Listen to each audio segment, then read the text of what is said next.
அதனால வந்து விசில் அடிச்சுட்டு எங்க வேணாலும் வருவாங்க. இல்லை, எப்பவுமே பொதுவாகவே அது ஒரு குற்றச்சாட்டாக வச்சுட்டு இருக்கிறீங்க. நானும் பார்த்துருக்கேன். விஜய் வந்து 2வது மாநாடு நடத்தக்கூடாதா, இல்லை விஜயோட ரசிகர்கள் வந்து அணில்னு சொல்லி இது பண்ணுறதும் கலாய்க்கிறதும், ப்ளஸ் இதே மாதிரி விசில் அடிச்சான் குஞ்சுகள்லாம் எல்லாருமே ஒரு காலத்தில் இப்படி தானே வந்தாங்க. ஒரு வருஷத்துலேருந்து என்ன மாற்றம்? விஜய் கிட்ட என்ன மாற்றம்? எந்த மாற்றம் இல்லை, ஏமாற்றம் தான். அந்த குற்றச்சாட்டு இன்னும் இருக்கு. ஒர்க் ஃப்ரம் ஹோம் கல்ச்சர் இன்னும் இருக்கு.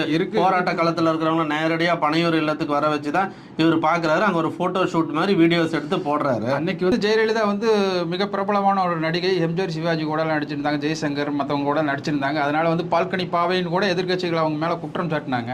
ஏன் பால்கனி பாவை அப்படிங்கிற ஒரு குற்றச்சாட்டுனா அதிகமாக திமுக சைடில் தான் போயிட்டு இருந்தாங்க.